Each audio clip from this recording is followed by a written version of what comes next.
together, and today we're continuing our series in the book of Mark. We're in Mark 7, verses 24 through 8:26. This passage represents a huge shift in the ministry of Jesus, in that he goes to foreign land and ministers to mostly Gentiles. This gives us a glimpse into the future of the gospel, but it's also a reminder for us that the gospel is for everyone. After a confrontation with the Pharisees, Jesus and his disciples venture outside of Galilee, seemingly to get some peace and quiet, which, surprise to everyone, they get none, as a Gentile woman comes and asks Jesus to free her daughter from an evil spirit.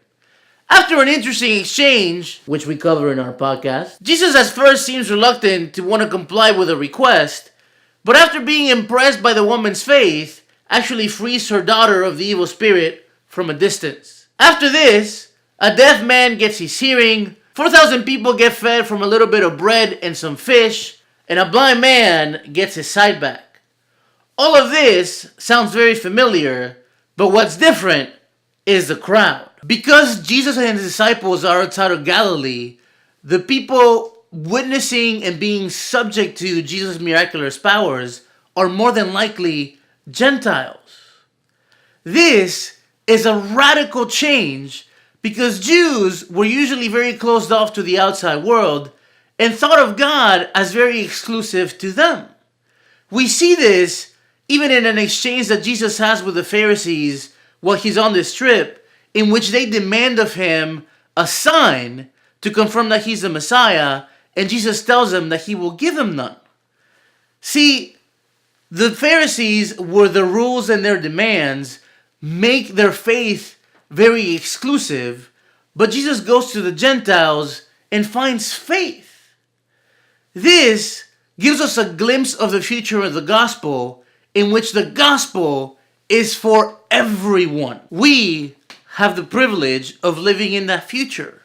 The gospel has indeed reached everyone, but the lesson still stands for us today.